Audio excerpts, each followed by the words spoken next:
बिस्मिल्लाहिर्रहमानिर्रहीम। अस्सलाम वालेकुम। मैं हूं जावेद इकबाल और आप देख रहे हैं प्रोग्राम सच के साथ। पाकिस्तान तहरीक इंसाफ को मरकज़ में हुकूमत करते हुए अब 3 बरस बीत चुके हैं। यकीनी तौर पर यह 3 साल का जो अरसा है वो तहरीक इंसाफ के लिए एक चैलेंज साबित हुआ है, क्योंकि पाकिस्तान तहरीक इंसाफ की हुकूमत, वज़ीर आज़म इमरान खान ये कहते रहे हैं और अपने इन 3 सालों के दौरान वो कहते रहे हैं कि गुज़श्ता 60-70 सालों में मुल्की मामलात इतने ख़राब कर दिए गए थे कि उनको बनाते संवारते एक अरसा लग जाएगा।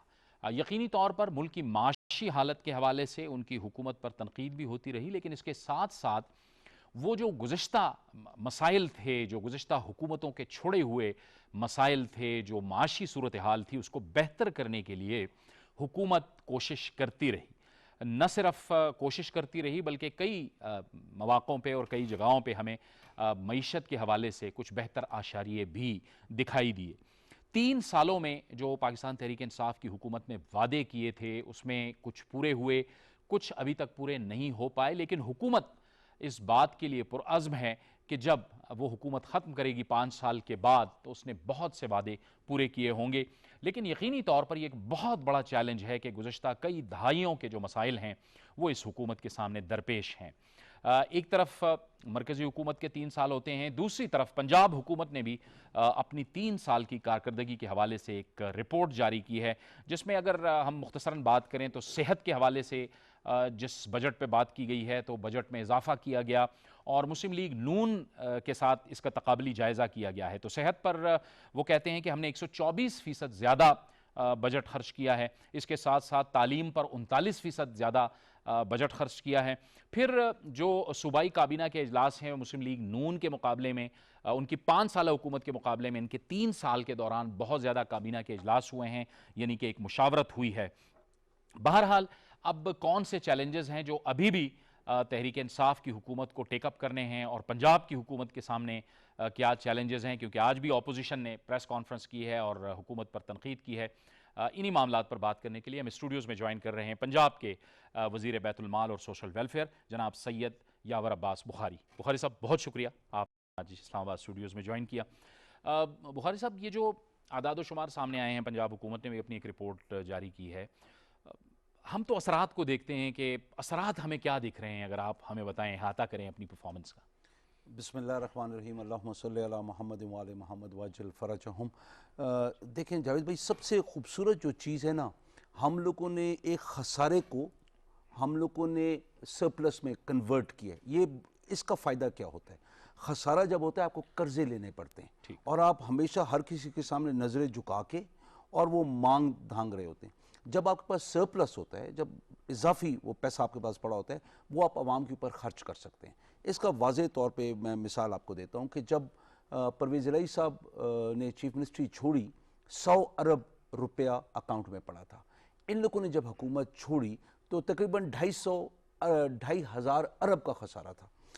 और फिर ये देखें कि 117 अरब के बाउंस चेक से हुकूमत पंजाब के बाउंस चेक, जो एक सरप्लस हमेशा बजट हमारा रहा है। अभी हमें फ़र्क क्या डाला है? हमने फ़र्क ये डाला कि हमने अपनी वो बेल्ट्स को टाइटन किया। हम लोगों ने थोड़ा सा पैसा हर जगह से थोड़ा थोड़ा बचाया। उससे फ़र्क क्या पड़ रहा है? अभी हम लोगों ने 8 डिस्ट्रिक्ट्स को मॉडल हेल्थ डिस्ट्रिक्ट बनाया है, क्योंकि देखें महंगाई दुनिया भर में है। अगर हम बोलें कि पाकिस्तान में महंगाई नहीं है तो हम गलत बयानी कर रहे होंगे। महंगाई है, बिल्कुल है, गरीब उसके अंदर बिल्कुल पिस रहे, लेकिन उसके अंदर भी अभी कमी आई है। जो 13-14% थी, अभी 10%, 9% से अभी नीचे है, आ गई है। अभी इसको और बेहतर कंट्रोल करना है। हमने इफराद ज़र से इसको नीचे लेके जाना है। वो हम ले जाएंगे तो फिर लोगों की ज़िंदगियाँ आसान होंगी। दूसरी तरफ हमने क्या करना है, इनकी कुव्वत ख़रीद को बढ़ाना है ताकि उसका असर कम से कम हो। जब ये दोनों चीज़ें आप मैनेज करने की कोशिश कर रहे हैं तो बाकी क्या चीज़ें हैं जो आवाम को डायरेक्टली इफ़ेक्ट करती हैं? वो है सेहत, वो है तालीम, वो है रोज़गार। जहाँ तक सेहत की बात है, आपने खुद बयान कर दिया कि बजट को हम लोगों ने कितना इंक्रीज़ किया है। हम लोग वो काम सेहत में करने जा रहे हैं जो जिसको कहते हैं फ़ौज की ज़बान में जिसको कहते हैं फोर्स मल्टीप्लायर, कि एक काम करें उससे आपको 10 फ़ायदे हों। सेहत इंसाफ कार्ड, ये खान साहब का वो एक वेपन है जिससे आप एक तो गरीब को 10 लाख रुपया जेब में डाल रहे हैं कि कभी कोई इशू होगा, ये 10 लाख रुपया तुम्हारे पास है, किसी ज़मीन को बेचने की ज़रूरत नहीं है, किसी गाड़ी को बेचने की ज़रूरत नहीं है, अपने जानवर बेचने की ज़रूरत नहीं है, मकान गिरवी रखने की ज़रूरत नहीं है, किसी बड़े के आगे जाके हाथ फैलाने की ज़रूरत नहीं है।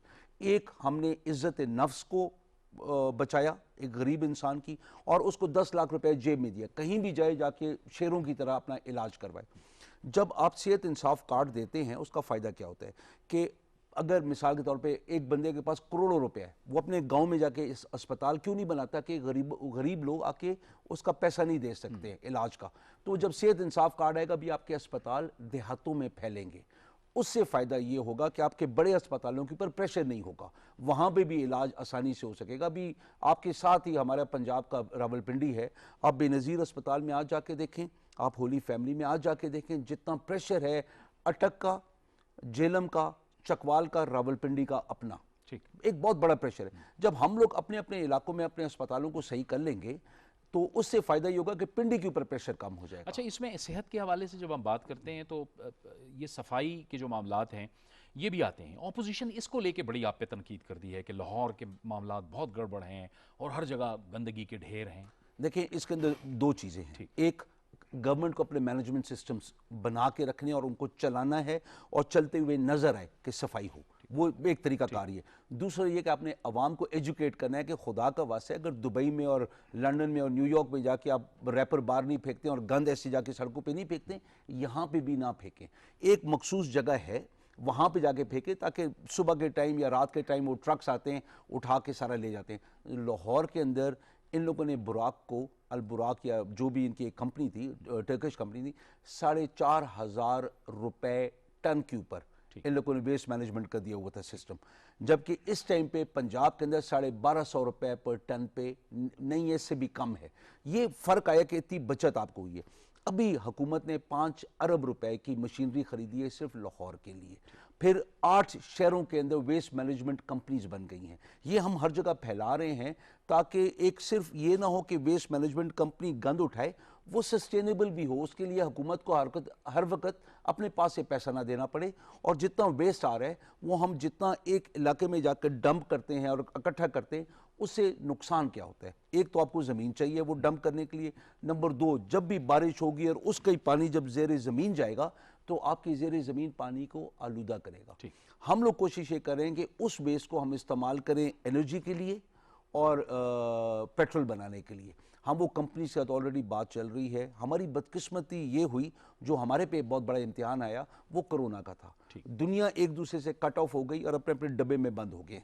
हर कोई आने से कतरा रहा है। अभी बड़ी बड़ी कंपनीज आना चाह रही हैं, लेकिन हमारी बदकिस्मती है कि इन चीज़ों के अंदर हम कंपनीज को उस तरीके से अट्रैक्ट नहीं कर पाए कोरोना की वजह से, क्योंकि मीटिंग्स के लिए आना जाना पड़ता है, उनको दिखाना पड़ता है कि इतना वेस्ट है लाहौर का, इतना है गुजरांवाला का, इतना है रावलपिंडी का, तो इधर किस साइज़ की हम लोग वेस्ट टू एनर्जी या वेस्ट टू फ्यूल हम वो इंडस्ट्री लगा सकते हैं। अच्छा, उस तरफ हम जा रहे हैं। यावर अब्बास साहब, जो तालीम के हवाले से आपने अपने मकासद तय किए थे पंजाब के हवाले से, वो किस हद तक आप पूरे? देखिए, तालीम के अंदर हम लोगों ने अभी जो सबसे ज़बरदस्त काम किया है वो ये है कि 28,000 स्कूलों को हम अपग्रेड करें। 28,000 स्कूलों को हम लोगों ने जो काम किया है कि जो प्राइमरी स्कूल्स हैं उनको मिडिल को हाई स्कूल्स की तरफ, और इसके अंदर हमारे मिनिस्टर साहब मुराद राज साहब हैं, डायनामिक बंदा है, उसकी टीम बहुत अच्छी है, क्योंकि आपके सामने जो अभी ये एक कॉमन सिलेबस आ गया है, करिकुलम आ गया है, आप वो देखें, दुनिया अप्रिशिएट कर रही है।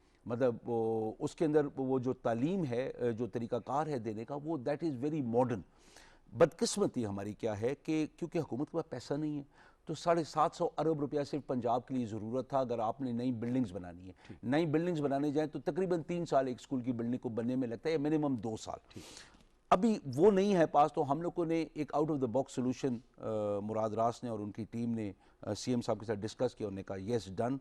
तो उस्मान बुज़ार साहब का जो गो हेड था, उससे फ़र्क क्या पड़े कि आपकी जो बिल्डिंग सुबह के लिए बनी हुई है, मिसाल के तौर पे वो एलिमेंट्री स्कूल है, उसको जब सेकेंडरी की तरफ लेके जब जाते हैं 5वीं से 8वीं तक, तो वो दिन के वक्त वही बिल्डिंग इस्तेमाल होगी, इंफ्रास्ट्रक्चर वही इस्तेमाल होगा, टीचर्स ऐड ऑन होंगे। अगर कोई टीचर पढ़ाना चाहता है इवनिंग आफ्टरनून स्कूल को, मोस्ट वेलकम, नहीं तो फिर वो नए टीचर्स हायर होंगे। इससे फ़र्क क्या पड़ा है? आपकी जो बिल्डिंग के ऊपर आपने खर्चा करना था नई बिल्डिंग पे, उसी के ऊपर हम लोगों ने अभी तक तकरीबन मेरा ख्याल है कोई 9,000 या 12,000 स्कूलों को हमने सोलर पैनल्स लगा के हमने सोलरिफिकेशन कर लिए। हम 28 के 28,000 स्कूलों को सोलरिफिकेशन की तरफ लेके जा रहे हैं ताकि हुकूमत के ऊपर बिजली का बिल भी कम हो, बच्चों को ठंडी एनवायरनमेंट मिले, पढ़ने की एक अच्छी एनवायरनमेंट मिले जहाँ के पढ़ने के लिए उनकी तबीयत करे, क्योंकि आपने साइकोलॉजिकली भी बच्चे को तैयार करना है कि बाहर अगर गर्मी है तो अंदर क्लास ठंडी है तो वो, और फिर जब गर्म क्लास ही होगी तो बच्चे डिहाइड्रेट भी नहीं होते हैं। बहुत सारे इश्यूज हैं जो आपने डील करने होते हैं। अच्छा, इसके अलावा जावेद भाई सॉरी, इसके अलावा हम लोग जो कॉलेजेस बना रहे हैं, फिर हम लोग जो 21 यूनिवर्सिटीज़ बना रहे हैं, हमारी कोशिश ये है कि ये स्कूलों का जो कॉन्सेप्ट है वो ये है कि हमारी ख़ास तौर पे बच्चियां देहातों में 2 किलोमीटर से ज़्यादा उनको पैदल सफ़र ना करना पड़े। ये तो शहर के अंदर करीब स्कूल्स होते हैं तो लोगों को अंदाज़ा नहीं है। हम जो देहात वाले हैं, हमारे बच्चों को 6-6, 8-8 किलोमीटर सफ़र करना पड़ता है और कई दफ़ा 15-15 किलोमीटर अपने स्कूल अटेंडेंस के लिए, और वो कुदरती बात है, सुजुकी लगाएं, वो एक्स्ट्रा एक्सपेंडिचर है। हम लोगों ने क्या किया कि 2 से 3 किलोमीटर मैक्सिमम है बच्चियों को ट्रेवल करने के लिए। एक तो ये हमने दिमाग में रखा, फिर माँ बाप भी ज़हनी तौर पे महफूज फील करते हैं। फिर हमने हर ज़िले के अंदर हम यूनिवर्सिटीज़ लेके जा रहे हैं उनको। क्यों हम ये कर रहे हैं? ताकि हमारी गर्ल चाइल्ड स्पेशली, क्योंकि हम देहातों के लोग क्या करते हैं, अगर पिंडी हमारी बच्ची आके पढ़ती है तो माँ बाप फिक्रमंद होते हैं, परवरिश तो हमने सही की है, एनवायरनमेंट वहाँ पे माहौल कैसा है, बच्चे ख़राब ना हो जाएं, तो उसके लिए ताकि ये पढ़ते रहें, ताकि हमें एक एजुकेटेड ह्यूमन रिसोर्स, जो हमारी सबसे बड़ी एक हमारा जो कहते हैं एसेट है पाकिस्तान का, कि हम लोग कहते हैं 65% यूथ है, तो वो जो यूथ है हमारी एजुकेटेड हो, दुनिया में कहीं भी जाए एजुकेटेड यूथ हो, बनिस्बत 1000 दिरहम नौकरी के बजाय उसको 10,000 दिरहम क्यों नहीं मिल सकते? अभी कुवैत में आपने डॉक्टर्स भेजे हैं कोई 1200-1300, तो उससे फ़र्क क्या पड़ा है कि आपका एक एजुकेटेड लॉट कुवैत गया है, वो बेहतर रिमिटेंसेज वापस भेजेगा। इसी वजह से आज आपके पास 30 अरब की फॉरेन रेमिटेंसेज आई हैं इस साल।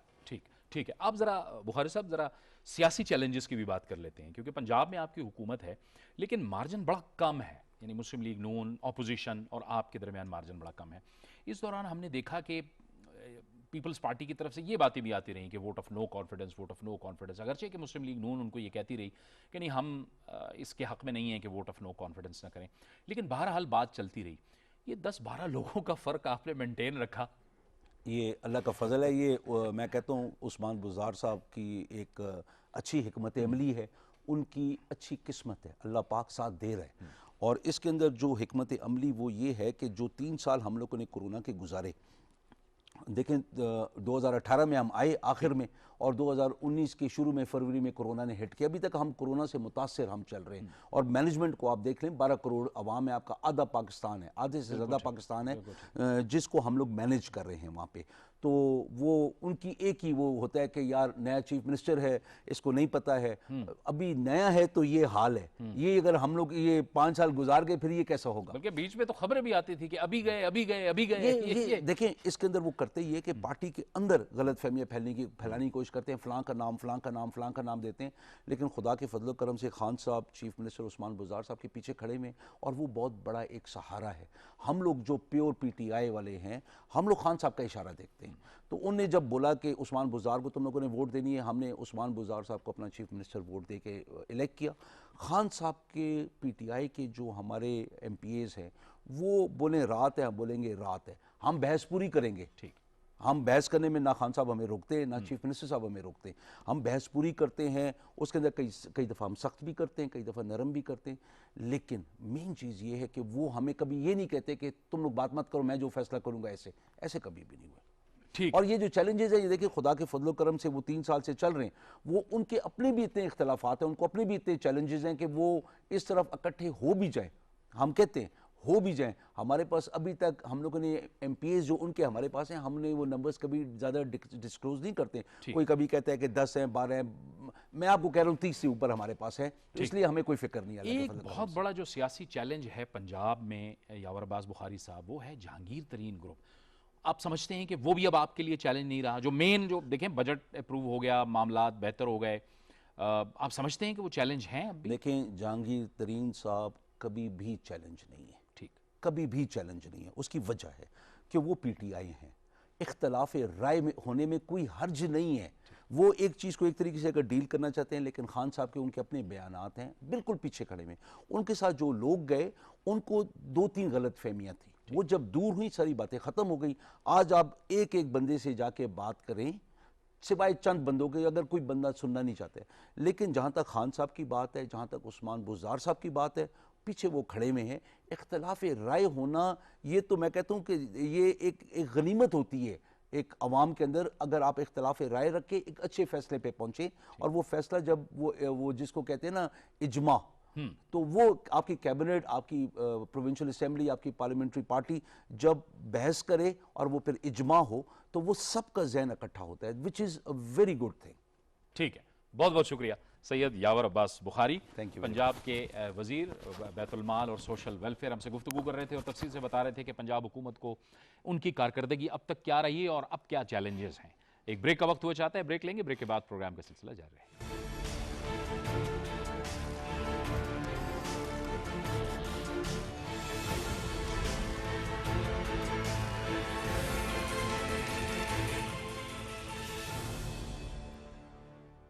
प्रोग्राम में नाज़रीन एक बार फिर आपको खुशामदीद कहते हैं और अब हम बात करेंगे अफगानिस्तान की सूरत हाल के हवाले से। वहाँ से जो इत्तलात आ रही हैं उसके मुताबिक तालिबान अब भी वहाँ पर हुकूमत साजी के लिए मुशावरत कर रहे हैं और अहम जो मुखालिफ धड़े हैं उनकी हिमायत हासिल करने की वो कोशिश कर रहे हैं। इत्तलात के मुताबिक वहाँ पर अहम जो लोग हैं मुखालिफ धड़ों से ताल्लुक़ रखने वाले, उन्होंने तालिबान की हिमायत का भी ऐलान किया है। इसके साथ साथ काबुल एयरपोर्ट पर अभी भी जो सूरत हाल है वो इंतहाई तशवीशनाक है। वहाँ पर हज़ारों की तादाद में लोग मौजूद हैं जो कि मुल्क छोड़कर बाहर जाना चाहते हैं और इस इंतज़ार में हैं कि कब जहाज़ आए और उनका बुलावा आए। इस दौरान वहाँ पे भगदड़ मची है और इत्तलात के बाद वहाँ कई अफराद जाँ बहक भी हुए हैं। ये अफसोसनाक वाक़यात हैं। लेकिन दूसरी तरफ तालिबान मुसलसल कह रहे हैं कि जो लोग बाहर जाना चाहते हैं वो अपनी मर्ज़ी से ज़रूर बाहर जाएं, लेकिन वो किसी को नहीं कहेंगे कि वो मुल्क से चले जाएं, बल्कि वो चाहेंगे कि वो मुल्क में ही रहें और अपनी खिदमात सर अंजाम दें। याद रहे कि तालिबान ने पहले ही आम माफ़ी का ऐलान वहाँ पर कर रखा है। इसके साथ साथ अब ये भी इत्तलात आई हैं अफ़गानिस्तान से कि वहाँ पर कुछ शिकायत आई हैं सहाफ़ियों के हवाले से, तो उस हवाले से भी तालिबान ने एक कमीशन कायम किया है। इसके साथ साथ जो अहम रहनुमा हैं अफ़गानिस्तान के, गुलबदीन हिकमतयार, उन्होंने PTV न्यूज़ से भी खुसूसी बातचीत की है और इस खुसूसी बातचीत में उनका ये कहना था कि अफ़गानिस्तान के हवाले से अमन दुश्मन या अफ़गानिस्तान के जो दुश्मन क़ुव्वतें हैं वो नहीं चाहती कि अफ़गानिस्तान के अंदर एक मुस्तहकम और एक मजबूत हुकूमत हो। भारत के हवाले से उनका ये कहना था कि भारत को किसी भी सूरत में अफ़गानिस्तान की सरज़मीन पाकिस्तान के ख़िलाफ़ इस्तेमाल नहीं करनी चाहिए। ये एक बड़ी अहम गुफ्तगू थी जो उन्होंने की है। क्या सूरत हाल है अफ़गानिस्तान में इस वक्त ग्राउंड पे, इसी पर बात करने के लिए हमें ज्वाइन कर रहे हैं सीनियर सहाफ़ी और अफ़गान अमूर के माहिर जनाब एहसान टीपू महसूद। एहसान साहब बहुत शुक्रिया आपका। एहसान साहब, ये जो इस वक्त इत्तलात वहाँ से आ रही हैं कि मुशावरत हो रही है तालिबान की हुकूमत साजी के लिए, लेकिन वक्त लग रहा है, ये आपको क्या इत्तलात हैं कि ये कोई बाकायदा मुशावरत है या फ़िलहाल ये रस्मी सी गुफ्तगू हो रही है, अभी तक बाकायदा मुशावरत शुरू नहीं हुई? हाँ बिल्कुल, कंसल्टेशन हो रही है तालिबान की तरफ से। एक आज भी बल्कि कल डेलीगेशन जो शुरा पॉलिटिकल ऑफिस है कतर में, उनके वो भी मिले हैं, अब्दुल्ला से, हामिद करज़ई से, गुलबदीन हिकमतयार से, और उससे पहले हकानी जो फैमिली के लोग थे, खलील हकानी, अनस हकानी, उनकी भी मुलाकातें हो चुकी हैं। तो कंसल्टेशन हो रही है जो तालिबान मुखालिफ सियासी दड़ें उनके लोगों के साथ, लेकिन अभी वो कंक्लूजन या फाइनल स्टेज की तरफ चीज़ें नहीं गई, तो उसमें टाइम लगेगा। लेकिन आज अल जज़ीरा ने वो एक स्टोरी चलाई एक्सक्लूसिव कि तालिबान ने अपनी तैयारी उसकी तकरीबन कंप्लीट हो गई है और कुछ ही दिनों में, यानी वो एक्सपेक्टेड है कि वो गवर्नमेंट के अनाउंसमेंट करे। लेकिन सबसे जो अहम पॉइंट है वो ये है कि पाकिस्तान की तरफ से भी जोर दिया जा रहा है या बाकी जो इंटरनेशनल कम्युनिटी है कि गवर्नमेंट इंक्लूसिव होनी चाहिए, सबको उसमें रिप्रेजेंटेशन होनी चाहिए। अब आया तालिबान इस पे एग्री कर पाएंगे या नहीं, क्योंकि अभी तक तालिबान और इस्लामी इमारत या वो कर रहे हैं कि उस पे वो, यानी कि जो एक बाकायदा हुकूमत का एक खदोखाल जो होते हैं जी वो अभी तक तालिबान की तरफ से सामने नहीं है। वो सामने नहीं आया। वो मीडिया से तो उन्होंने वो कह दिया है कि हाँ वो चीज़ें हमारी तरफ से कंप्लीट हो गई है, लेकिन उसमें सबसे जो इंपॉर्टेंट पॉइंट है वो यही है कि बाकी जो मुखालिफ सियासी दड़ हैं उनका क्या रोल होगा, उनको रिप्रेजेंटेशन मिलेगी या नहीं मिलेगी।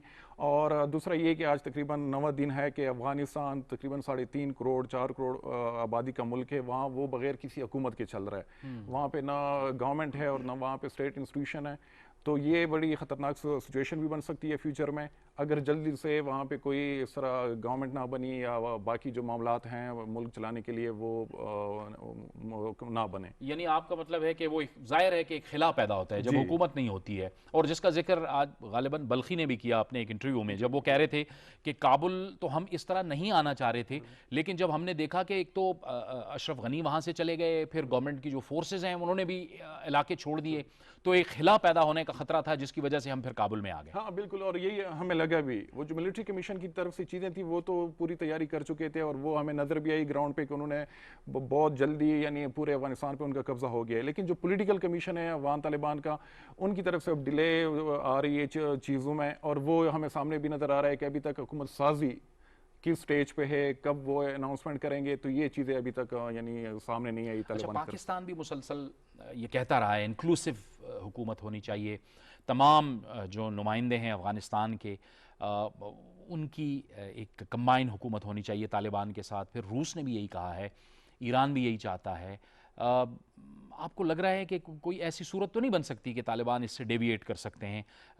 वो भी तो बहरहाल दबे अल्फाज में ये कहते रहे हैं कि तमाम नुमाइंदा हुकूमत, जब आप सबके लिए आम माफ़ी का ऐलान कर रहे हैं, यानी वो तो ये भी कह रहे हैं कि अमरुल्लाह साले भी यहाँ रहे, हमदुल्ला भी यहाँ रहे, उन सब के लिए, खलील हक्कानी ने ये कहा कि अशरफ गनी के लिए भी, सबके लिए आम माफ़ी है। वो एमनेस्टी का जो उन्होंने अनाउंसमेंट किए अफगान जो तो तालिबान के सरबराह हैं हेबतुल्लाह खुनज़ादा की तरफ से, तो वो तालिबान क्लेम कर रहे हैं कि वो सबके लिए, वो अशरफ गनी के लिए भी थी, और वो अभी भी कह रहे हैं कि वो लोग अगर वापस आ जाएं तो उससे कुछ नहीं कहा जाएगा।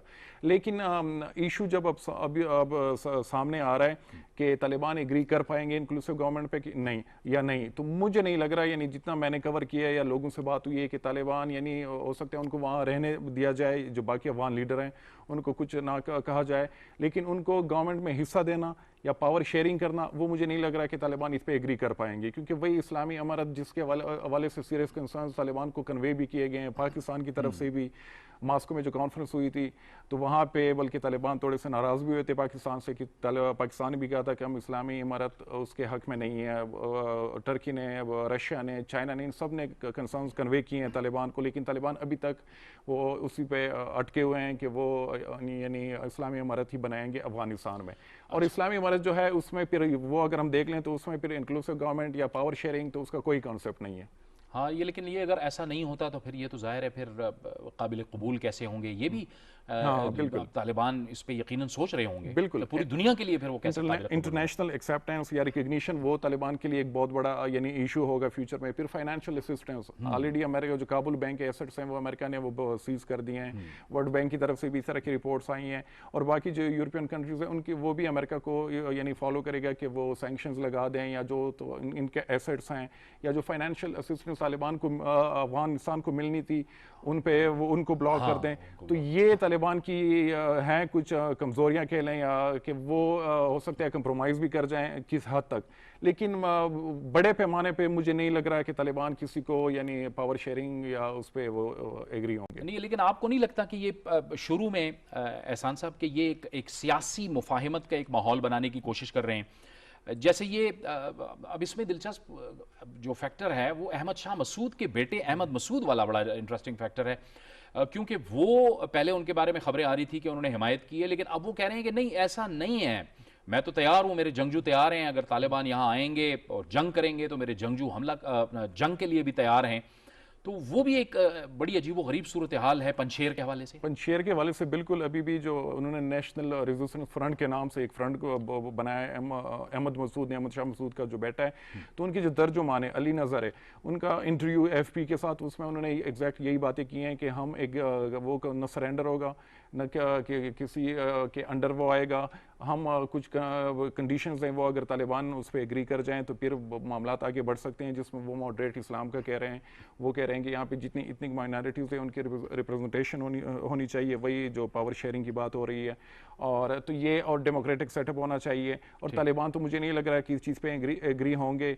और ये भी इतलात आ रही हैं कि पंजशेर में तकरीबन 10,000 जंगजू जो है वो इकट्ठे हो गए हैं वहाँ पे, और उसको लीड अहमद मसूद ही कर रहा है। हालांकि जो फर्स्ट वाइस प्रेसिडेंट थे पिछले हुकूमत के अमरुल्लाह सालेह वो भी वहीं पे, लेकिन उनके आपस में भी इख्तिलाफात वो खासकर पाकिस्तान के हवाले से। और इस इंटरव्यू में उन्होंने इस चीज़ की तरफ भी इशारा किया कि अहमद मसूद किसी मुल्क के खिलाफ नहीं है और न किसी को यहाँ पे किसी मुल्क के खिलाफ यानी कुछ करने देंगे। अमरुल्लाह सालेह के बारे में उन्होंने कहा कि वो बिल्कुल पंजशेर में ही है, लेकिन वो रेजिस्टेंस का हिस्सा नहीं है। तो पंजशेर से एक रेजिस्टेंस मिल रही है तालिबान को, और तालिबान ने अभी खबरें आई हैं कि उन्होंने स्पेशल फोर्सेस वहाँ पे डिस्पैच कर दिए हैं। तो मुझे लग रहा है कि वहाँ पे खुंदरेजी का भी, ब्लड शेड का भी वो, क्योंकि बाकी अफगानिस्तान में जिस तरह तालिबान ने पूरे अफगानिस्तान पे कब्जा किया तो वो यानी एज सच वहाँ पे ब्लड शेड या कोई इस तरह की हलाकत नहीं हुई। लेकिन अफगान अवाम के बारे में इतलात ये आ रही हैं कि वो डॉक्टर अब्दुल्ला और हामिद करजई के किरदार से काफ़ी मुतमईन नज़र आते हैं, क्योंकि वो वहाँ पे ऑन ग्राउंड मौजूद हैं और अपने लोगों के साथ मौजूद हैं और तालिबान के साथ भी मुशावरत कर रहे हैं इनसे इंतकाल इख्तिदार के हवाले से। बहुत पॉजिटिव रोल रहा है दोनों लीडरान जो हैं, हामिद करजई अब्दुल्ला का काबुल में हो के वो तालिबान को भी इंगेज कर रहे हैं, या अफगान जो पार्लियामेंटेरियन है पिछली पार्लियामेंट उनके साथ भी उनकी यानी इंगेजमेंट हो रही है। और ये अब वक्त की भी ज़रूरत है कि अफगानिस्तान में एक इस तरह सेटअप बने कि सबको उसमें यानी रिप्रेजेंटेशन भी हो, और उसमें यानी अफगानिस्तान का जो सबसे बड़ा इशू है वहाँ पे सेक्टेरियन या वो उससे ज़्यादा जो इतनिक वहाँ पे एक है डिवीजन, उसको एड्रेस करना बहुत ज़रूरी है। और तालिबान के लिए भी इंटरनली डोमेस्टिकली सबसे बड़ा इशू यही होगा कि जितने भी वहाँ पे इतने ग्रुप्स हैं, यानी सिर्फ ये नहीं कि पश्तून बल्कि नॉन पश्तून उनको भी हिस्सा मिले। और उस हवाले से पाकिस्तान ने भी बड़ा पॉजिटिव रोल प्ले किया कि पहली दफा बहुत मुतहर्रिक है बहुत, और पाकिस्तान ने जो यानी नॉन पश्तून एक बहुत बड़ा डेलीगेशन जिसमें बहुत नामी गरामी लीडरान है अफगानिस्तान के, वो यानी उस दिन यहाँ पे आए जिस दिन काबुल फॉल हो रहा था, और पाकिस्तान ने उसको वेलकम भी किया, उनकी मुलाकातें भी हुई, और पाकिस्तान अभी तक वही बात आगे वो कर रहा है कि इंक्लूसिव गवर्नमेंट के हक में है पाकिस्तान भी। बहुत बहुत शुक्रिया एहसान टीपू महसूद हमसे गुफ्तगू कर रहे थे। और यकीनी तौर पर पाकिस्तान का भी इंतहाई मस्बत किरदार है वहाँ पर। जो पाकिस्तानी सफ़ीर हैं मंसूर अहमद ख़ान, वो अपना भरपूर किरदार अदा कर रहे हैं, मुख्तलिफ रहनुमाओं से मुलाकातें कर रहे हैं, और पाकिस्तान की ख्वाहिश है कि वहाँ पर एक मुंतखब नुमाइंदा और इंक्लूसिव हुकूमत कायम हो और वहाँ पर अमन कायम हो। एक ब्रेक, और ब्रेक के बाद बात करेंगे पाकिस्तान की मईशत की।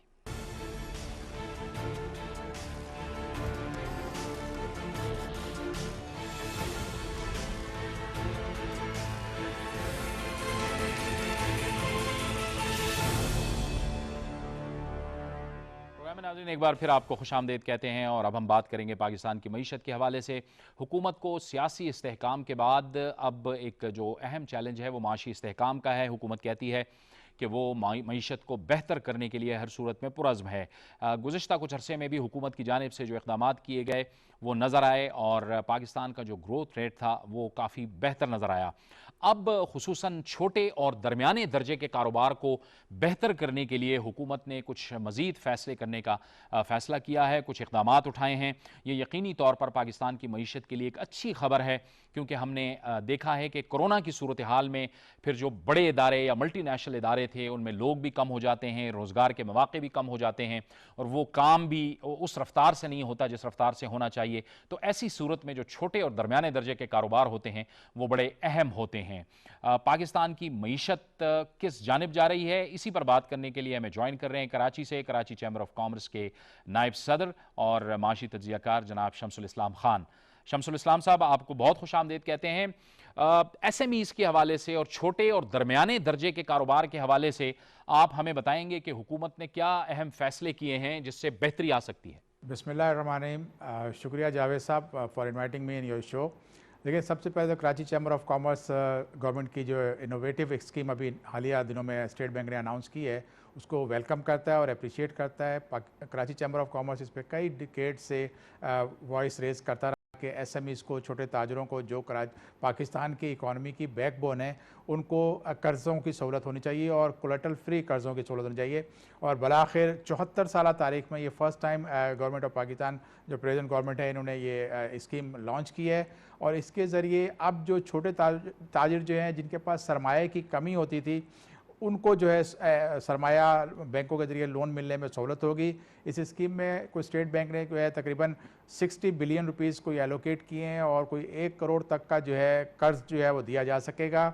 नो डाउट हमारे जो SMEs जो हैं उनका रोल बड़ा इंपॉर्टेंट है पाकिस्तान की इकॉनमी के अंदर, लेकिन अनफॉर्चुनेटली अगर आप देखें तो ये SMEs जो हैं वो बुरी तरह से नेगलेक्ट होते रहे हैं।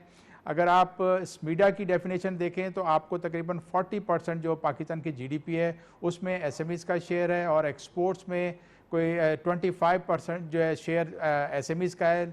जबकि मैं तो ये कहूँगा कि इससे ज़्यादा है, क्योंकि पाकिस्तान की इकॉनमी जो है उसकी मेजॉरिटी जो है वो स्मॉल एंड मीडियम इंटरप्राइजेज चला रही थी।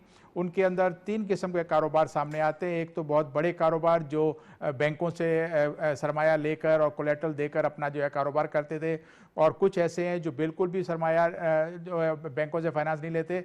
लेकिन उन के कारोबार में एक सबसे बड़ी प्रॉब्लम ये थी कि अब दुनिया में कंपटीशन बहुत बढ़ गया है, पाकिस्तान में भी कंपटीशन बढ़ रहा है, और महदूद जो बिज़नेस थे, जो छोटे बिज़नेस थे, उनका वाइप आउट होने का सिलसिला शुरू हो चुका था।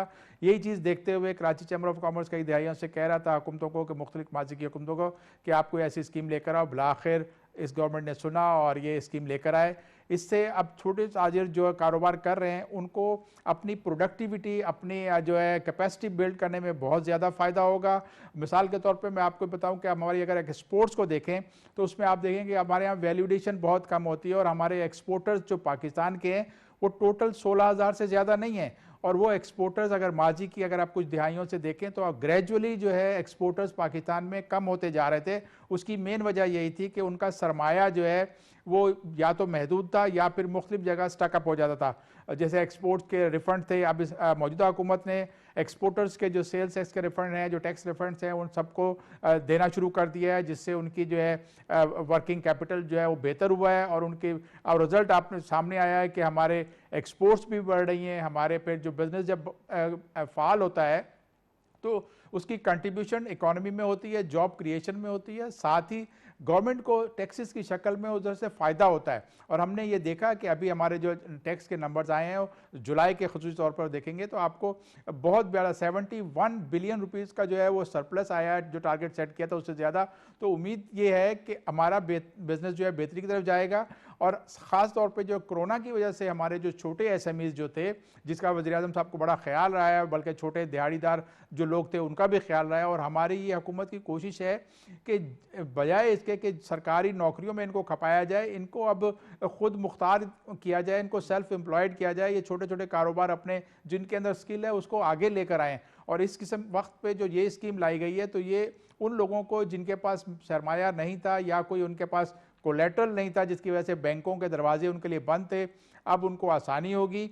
और इसमें हुकूमत को एक और चीज़ भी देखनी होगी कि अब वो कारोबार जो मैनुअली होते थे, जिसमें सरमाया और उनकी कैपेसिटी और उनकी प्रोडक्शन बड़ी महदूद होती थी, उसको बढ़ाने के लिए उन कारोबार की जो है आप उनको मैकेनाइज्ड करने के लिए उनको हेल्प आउट करें, ताकि वो मशीनों का इस्तेमाल करके और अपने लोगों के एक तो जॉब क्रिएशन करेंगे, दूसरा उसके अंदर पाकिस्तान की जो प्रोडक्शन होती है उसको बढ़ाया जाएगा। उससे हमारे पास एक्सपोर्ट सरप्लस भी बनेगा और साथ ही पाकिस्तान में वैल्यू एडिशन ज़्यादा होगी। मैं मिसाल देता हूँ आपको कि अगर आप छोटे कारोबार में देखें तो आपको आपके इर्द गिर्द नज़र आता होगा कि कोई बिरयानी की शॉप बिरयानी बेच रही है या समोसे वाला समोसे बेच रहा है, तो ये सारे काम मैनुअली कर रहा था। लेकिन अगर उनको आप फाइनेंस देंगे, अब उनको कोलेटरल फ्री जो फाइनेंस मिलेगा, तो वो मशीनें लेकर इसको मैकेनाइज्ड कुकिंग पे लेके जा सकते हैं, जिससे ना सिर्फ ये कि खाने पीने चीज़ों की जो है आपके हिफ्ज़ान सेहत के असूलों के मुताबिक बनेगी, बल्कि उसके वो एक्सपोर्ट्स की चेन में भी शामिल हो सकते हैं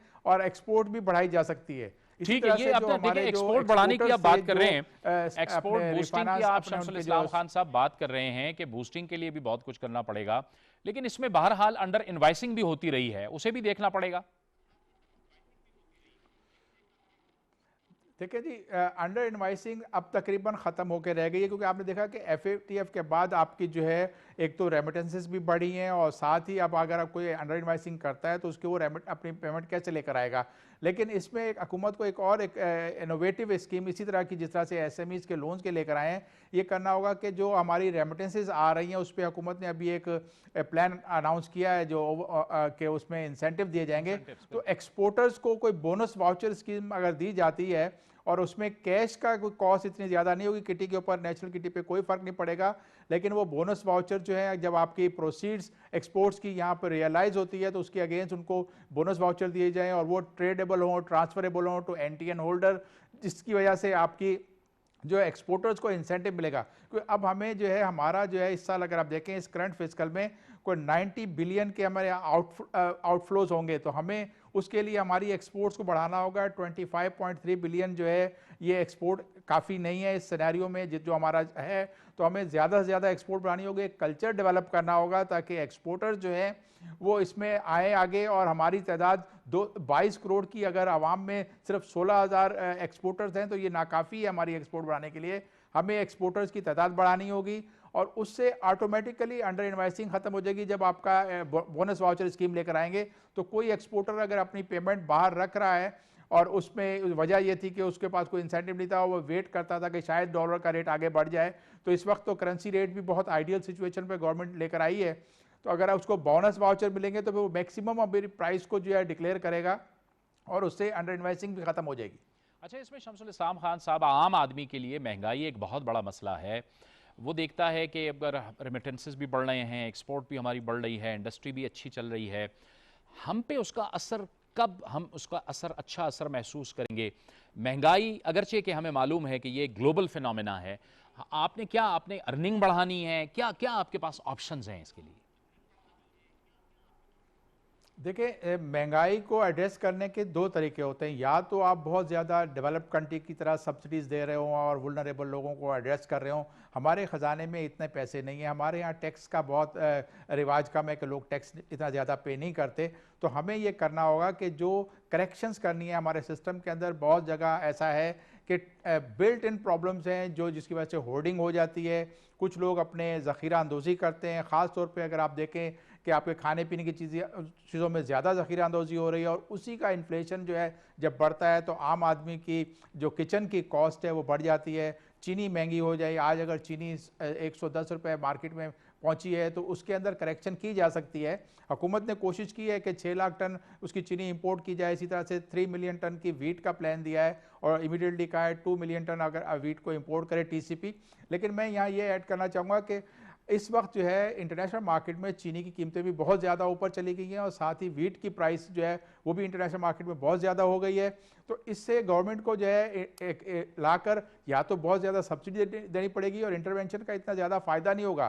तो हुकूमत को चाहिए था कि जो क्रैकडाउन किया जाना चाहिए था इफेक्टिव होल्डर्स पे जिनके पास ज़ख़ीरा अंदोज़ी जिन्होंने की हुई है, तो उससे आपकी जो मार्केट में फ़्लो जो है वो बढ़ जाता है। क्योंकि अब अगर आप महंगी चीनी और महंगी गंदम इंपोर्ट करके पाकिस्तान में लाएंगे या महंगा खाने का तेल मार्केट में लेकर आएंगे इंपोर्ट करके, तो उससे इंटरवेंशन के लिए गवर्नमेंट के ऊपर सब्सिडी का बोझ बढ़ेगा। हुकूमत को आम आदमी को रिलीफ देने के लिए जो है ज़्यादा से ज़्यादा इस मार्केट को इफेक्टिव करना होगा। फेडरल गवर्नमेंट ने ऑर्डिनेंस इंट्रोड्यूस किए लेकिन सूबाई हुकूमतों ने उसके ऊपर कोई ख़ास अमल नहीं किया। यहाँ पर ये सूबाई हुकूमतों की भी जिम्मेदारी है कि वो अपने सूबों के लोगों को सस्ती से सस्ती चीज़ें मुहैया करें।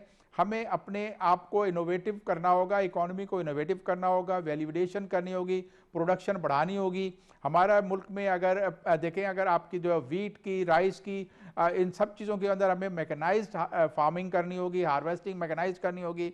हमारे यहाँ पानी का बहुत ज़्यादा होता है एग्रीकल्चर सेक्टर में, उसको कम करके हमारे जो ग्रोअर्स हैं उनको सब्सिडी डायरेक्ट देनी पड़ेगी। आपको फर्टिलाइज़र को देखें तो बहुत ज़्यादा महंगी हुई है इस सीज़न में, हालिया दिनों में, तो उसको कंट्रोल करने के लिए हुकूमत को डायरेक्ट सब्सिडी देनी चाहिए ताकि फार्मर जो है वो ज़्यादा से ज़्यादा प्रोड्यूस लेके मार्केट में लाए। और एक हुकूमत ने बड़ा अच्छा काम किया कि जो मॉल्स बनाए जा रहे हैं जिससे एग्री फार्म मॉल्स होंगे कि वो ग्रोअर अपनी प्रोडक्ट को ला के और वहाँ पे अपने बेचेगा और डायरेक्ट होलसेलर को देगा। तो इससे जो आड़ती का निज़ाम था जो काफ़ी अरसे से उससे जो है अपने बल्कि सिंस पाकिस्तान जब से बना उस वक्त से आड़ती का रोल चला आ रहा है और ग्रोअर्स को भी इनकम नहीं होती थी और वो बीच में एंजॉय करता था, वो लोन दे के उनको अपने एक महकूम बना के रखा हुआ था ग्रोअर्स को। अब ये मॉल्स जो हैं डायरेक्ट आपके होलसेलर्स तक पहुँचेंगे और अगर इसमें कंज्यूमर का रिटेल का भी सेक्टर उसमें शामिल हो जाएगा तो बहुत अच्छा होगा। इससे हुकूमत के जो आने वाले जो इक़दामात से आपकी एक बेहतरी की तरफ पाकिस्तान जाएगा तो फिर आम आदमी भी अपने आप को खुश महसूस करेगा। बहुत बहुत शुक्रिया शमसुल इस्लाम खान, नायब सदर कराची चैम्बर ऑफ कॉमर्स, हमसे गुफ्तगू कर रहे थे और उनका ये कहना था कि हुकूमत की जो समत है मईशत को बेहतर करने के लिए वो दुरुस्त है और उनका ये भी कहना था कि छोटे और दरमियाने दर्जे के कारोबार को वसअत देने के लिए और इसके साथ साथ पाकिस्तान के मईशत का पहिया चलाने के लिए जो हुकूमत ने इक़दाम किए हैं वो इत्मीनान बख्श हैं। इसके क्योंकि छोटे और दरमियाने दर्जे के लिए अब हुकूमत ने यह फ़ैसला किया है कि उनको कर्ज़े दिए जाएंगे और 1 करोड़ से ज़ायद के ये कर्ज़े होंगे। ये वो छोटी सनतें या छोटे जो कारोबार होते हैं ये इसलिए भी ज़रूरी होते हैं कि इससे एक तो रोज़गार के मौक़े भी बढ़ते हैं और इसके साथ साथ मईशत का पहिया भी आगे को चलता है। ये था हमारा आज का प्रोग्राम। जावेद इकबाल को प्रोग्राम से इजाज़त दीजिए। अल्लाह हाफ़िज़।